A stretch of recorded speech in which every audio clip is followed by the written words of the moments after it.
Dear Patriots, before the news starts, please subscribe to our patriotic channel by clicking the subscribe button. Give us a thumbs up to this video.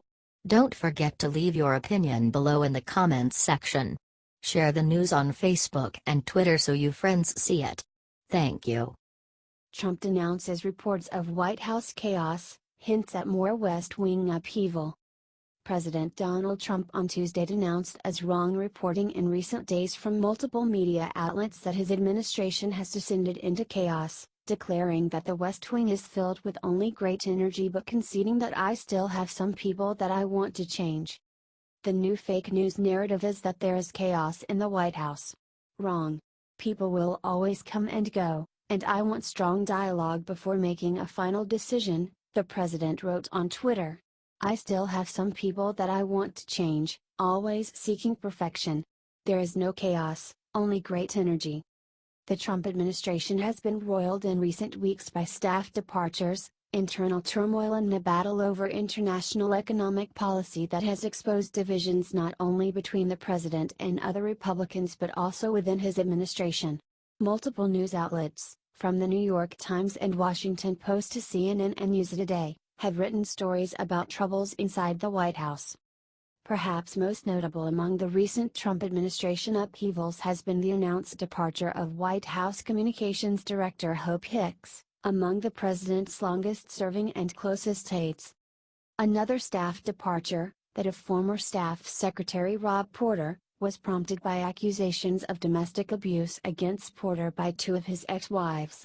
Those allegations begat a wider controversy about why Porter had been allowed to work inside the White House for months under an interim security clearance and why top administration officials were not aware of the allegations against him earlier. Revelations about Porter's security clearance status eventually prompted the White House to downgrade the clearances of all officials working under an interim clearance, including Trump's son-in-law Jared Kushner, from the top secret SCI level to the secret level. The Porter episode also cast a light on Chief of Staff John Kelly, who was placed in the White House to bring stability but whose management has been questioned. Last week, Trump also railed against Attorney General Jeff Sessions. In an early morning tweet, Trump criticized Sessions for directing the Justice Department Inspector General to investigate the FBI's surveillance of former campaign advisor Carter Page. Sessions later responded that he would continue to do his job with integrity and honor. The president even joked about the chaos at Saturday's annual Gridiron Club dinner, joking, "So many people have been leaving the White House. It's invigorating, since you want turnover. I like chaos. It really is good. Who's going to be the next to leave?"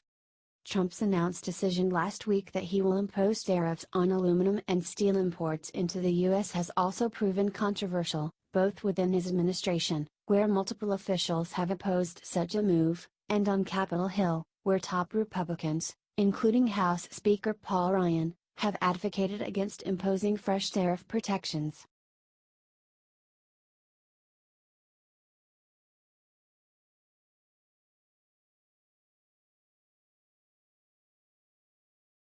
Trump mocks lowest-rated Oscars. "We don't have stars anymore, except your president." A record low 26.5 million people watched the 90th Academy Awards on Sunday and President Donald Trump says he knows why: there aren't any more movie stars. "Lowest-rated Oscars in history," the president tweeted Tuesday morning. "Problem is, we don't have stars anymore, except your president, just kidding, of course."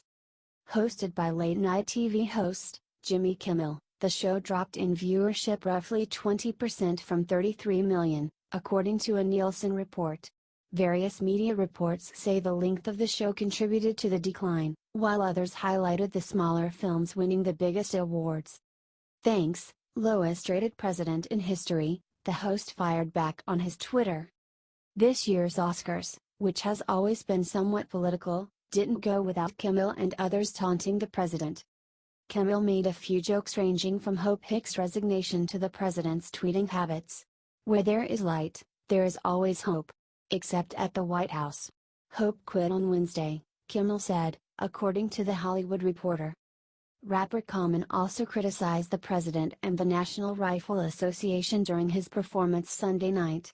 "These days we dance between love and hate, a president that trolls with hate. He don't control our fate because God is great.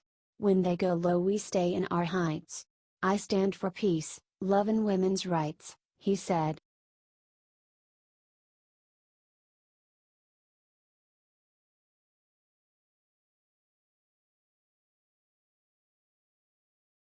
Hensarling warns Trump that tariffs could undo tax cut benefits. House Financial Services Committee Chairman Jeb Hensarling warned President Donald Trump on Tuesday against pressing forward with a broad package of tariffs on foreign aluminum and steel, cautioning that such a move could undo the economic benefits of the tax cut package he signed late last year. "The president has got to be very, very careful here. And if he follows through with it, and it appears that he is, I've encouraged him to be very, very surgical," Hensarling, Republican Texas, told CNN on Tuesday morning. "I disagree with the president. I don't know of any trade war that ends well. That's not my reading of history." Trump announced last week his intention to impose a 25% tariff on steel imports and 10% on aluminum, a step he has said is intended to protect American workers. But the move has been met with opposition from many in the Republican Party, which has historically been a supporter of free trade. The president's announcement has also received a chilly reception from some of America's largest trading partners, including Canada and the European Union, the latter of which has threatened to impose retaliatory tariffs against imports from the U.S. Hensarling, who announced last October that he would not seek re-election in this year's midterms, heaped praise upon the president for the package of tax cuts and reforms that he and fellow congressional Republicans shepherded into law late last year. Hensarling predicted consumers would bear the brunt of any tariffs and that Trump's announced moves would cancel out the economic benefits of the tax legislation and regulatory rollback he has championed. "My fear is the president's going to walk back a lot of the progress that he's made, and I don't see winners in trade wars," Hensarling said. "We've got, 300 million people who consume steel and aluminum.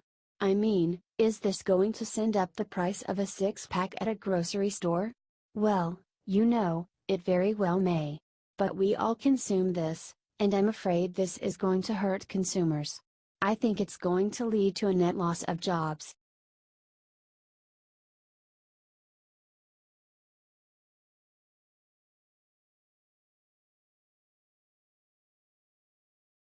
White House Trump tells Trudeau he wants fair NAFTA deal.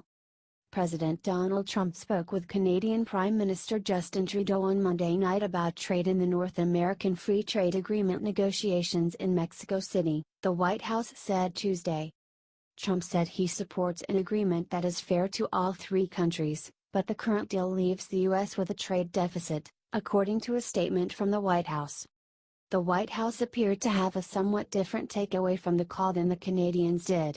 A Canadian readout dated Monday said both the U.S. and Canada welcomed the progress that has been made with NAFTA. The Canadians also said Trudeau highlighted his concern over Trump's proposed aluminum and steel tariffs. The White House didn't mention the tariff spat. Trump has proposed tariffs of 25% on steel imports and 10% on aluminum, angering many U.S. allies and frustrating even some members of his own political party. The head of the Organization for Economic Cooperation and Development said Tuesday that Trump and other world leaders should use a global forum to tackle steel excess capacity rather than imposing tariffs. As shown repeatedly in the past, we need global solutions to global problems, and that is exactly why the Global Forum on Steel Excess Capacity exists, OECD Secretary General Angel Gurria said in a statement. Most of the group's members see China as the main source of excess production capacity, but Beijing says other countries share the blame. The conversation with Trudeau came shortly after the U.S. president attacked Canada and Mexico, two of the country's top international trading partners. "We have large trade deficits with Mexico and Canada. NAFTA, which is under renegotiation right now, has been a bad deal for USA. Massive relocation of companies and jobs. Tariffs on steel and aluminum will only come off if new and fair NAFTA agreement is signed," Trump tweeted Monday in a pair of posts. Also, Canada must treat our farmers much better. Highly restrictive. Mexico must do much more on stopping drugs from pouring into the US. They have not done what needs to be done. Millions of people addicted and dying. Trudeau said early last month that he would walk away if the US proposed a bad deal. The NAFTA negotiations have a deadline of March 31st, before the Mexican presidential election in July and the US midterm elections in November, but the talks could continue past that date. Doug Palmer contributed to this report.